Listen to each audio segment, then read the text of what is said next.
Every day, something dramatic happens in the Caribbean that affects our lives. We'll give you the details. We'll give you the facts on Caribbean Perspective with Eddie Frederick. Host Eddie Frederick. Welcome to Caribbean Perspective. So glad you can join us. The story that dominates in today's edition for Wednesday, 30th April 2025, and brought to you in association with our friends at Antillean Group. United National Congress, U.N.C, makes a stunning political comeback, aided and abetted by the multiple missteps of the incumbent People's National Movement PNM administration. Details after this important message. Believe in our strength, we'll stand by you. Protection from all, perils big and small. Reassurance we give, it's so glad to see. Peace of mind, that's our service guarantee. We look after all our family. Yes, we do at every opportunity. Antillean Group, underwriters of all classes of insurance solutions for your protection and investment. Live well financially.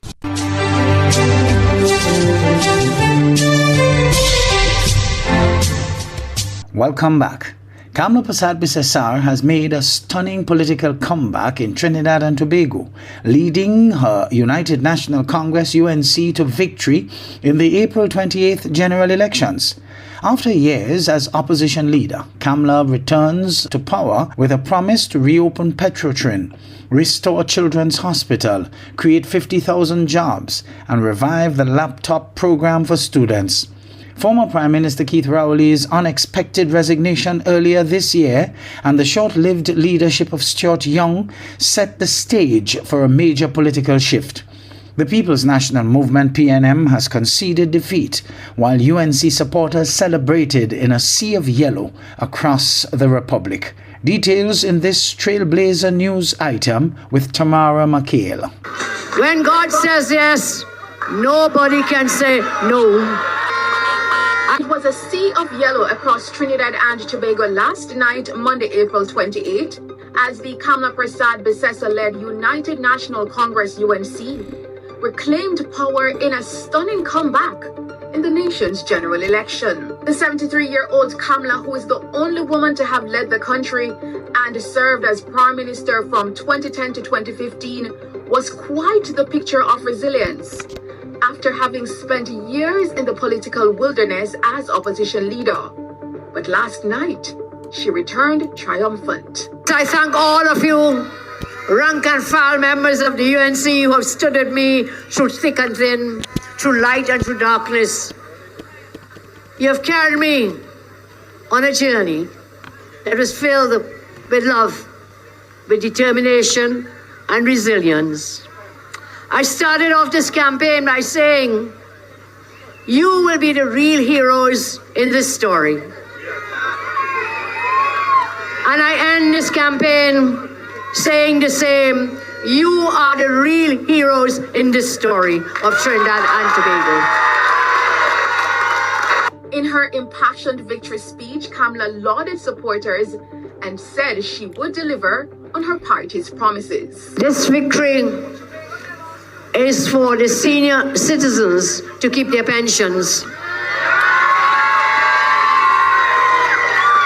This victory is for public servants to get their rightful salary increases.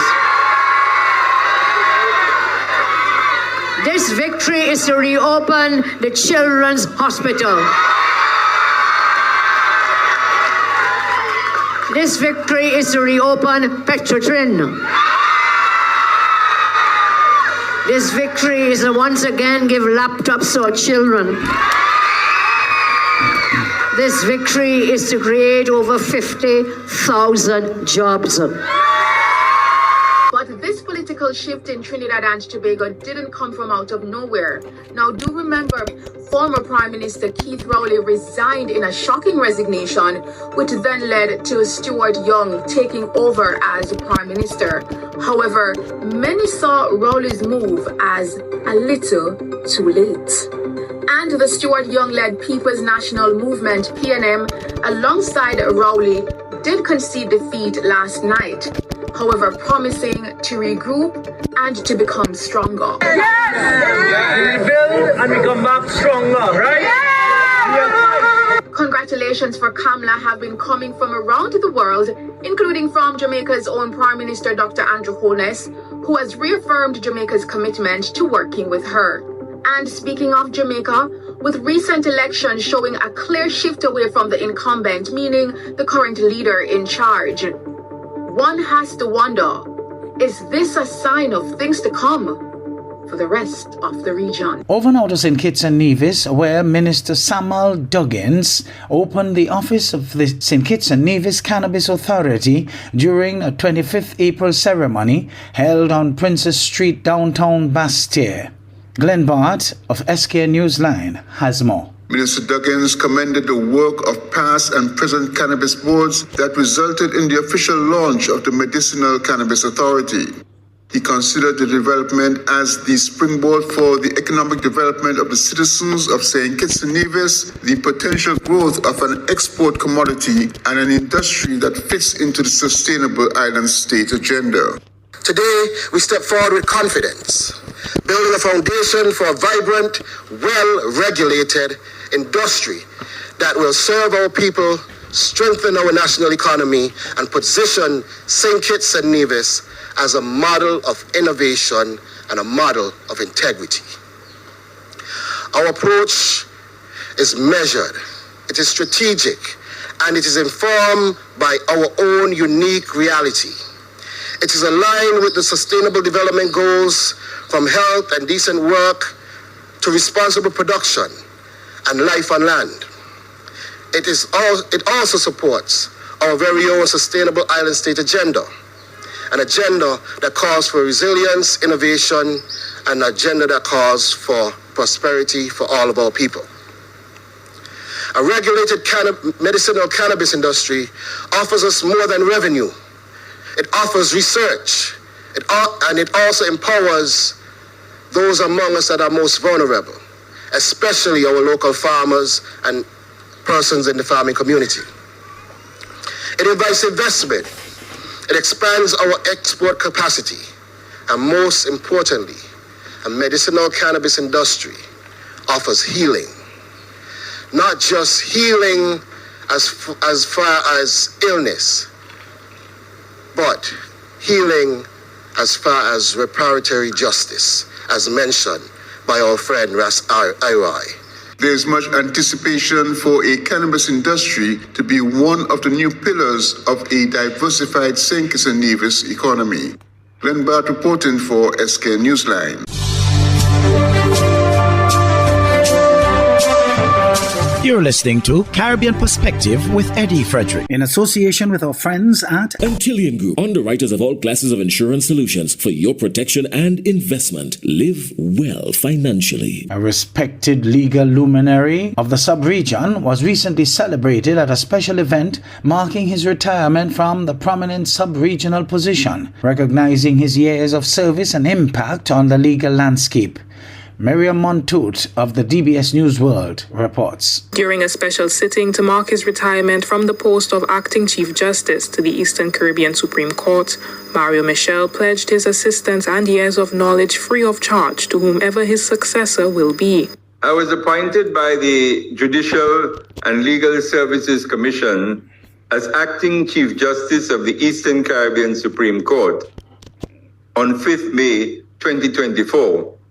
With my acting appointment after 2 extensions set to expire on 19th January 2026.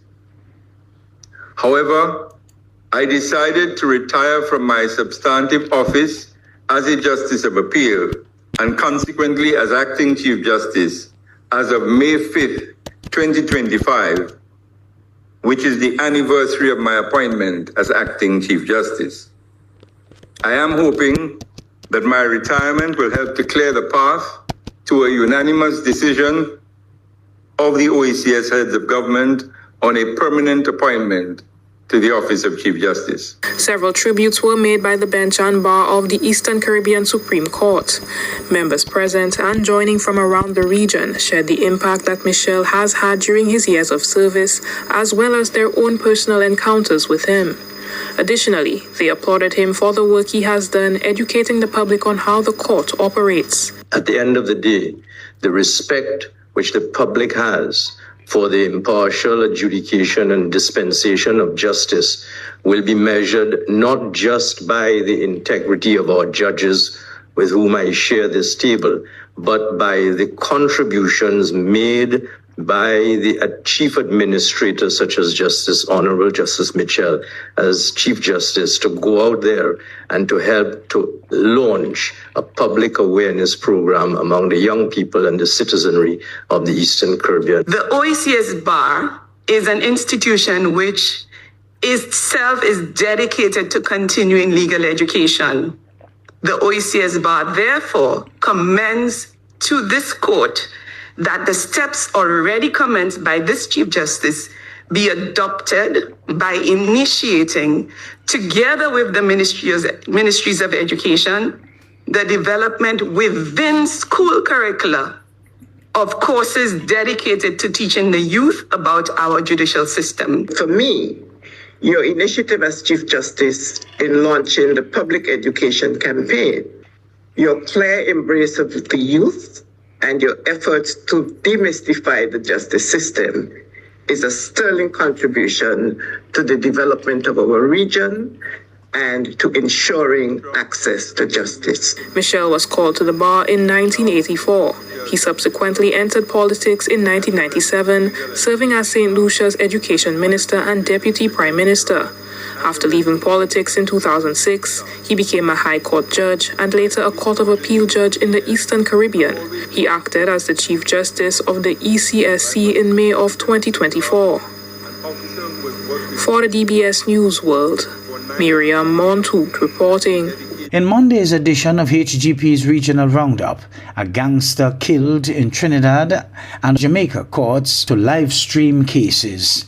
Dacia Richards shares some details. Days after his release from detention under the state of emergency, SOE, 43-year-old Shumba James, a man labeled by police as a notorious gangster, was killed in an alleged shootout with officers in his hometown of St. Mary's Village, Moruga, on Sunday.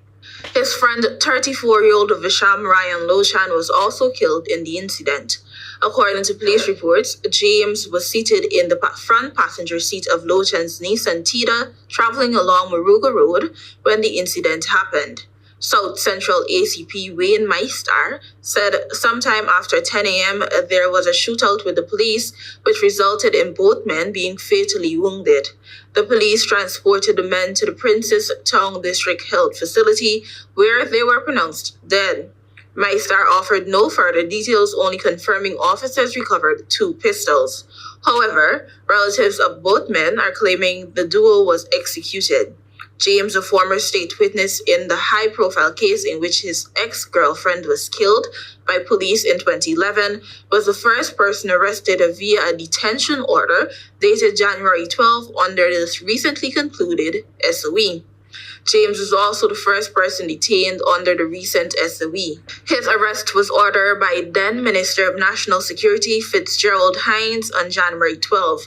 A gazetted legal notice said the order was issued as James has been identified as a credible suspect in various illegal activities, including planning targeted killings of individuals, assisting the police in their investigations. The detention was deemed necessary to prevent James from acting in a manner prejudicial to public safety and order. The SOE was declared on December 30 and ended on April 13. In Jamaica, in an effort to increase openness and transparency, Chief Justice Brian Sykes says appropriate court cases will be live-streamed on the Jamaican Judiciary's YouTube channel. Addressing Thursday's swearing-in ceremony at King's House for 2 members of the judiciary to higher office for the Easter term, Sykes disclosed that the Court of Appeal had its first full broadcast in March. The sitting had 9 judges in the case of Cecile Moore VR, which decided an important point concerning sentencing, mandatory minimums, and the Constitution. Effective April 7, the judiciary implemented a new security policy for entry into the Supreme Court, Public Building East. The measures were instituted to enhance the safety and security of all court users and staff.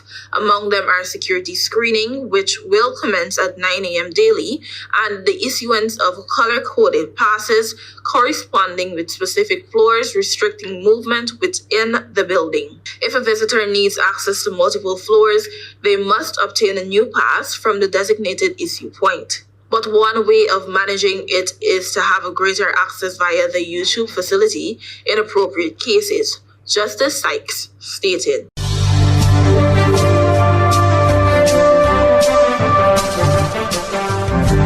I am Eddie Frederick. This has been Caribbean Perspective, a whole new approach to highlighting developments in the Caribbean. In the meantime, please follow us on Facebook and subscribe to our YouTube channel for daily regional news and more, in association with our friends at Antillian Group. Believe in our strength, we'll stand by you. Protection from all, perils big and small. Reassurance we give, it's so clear to see.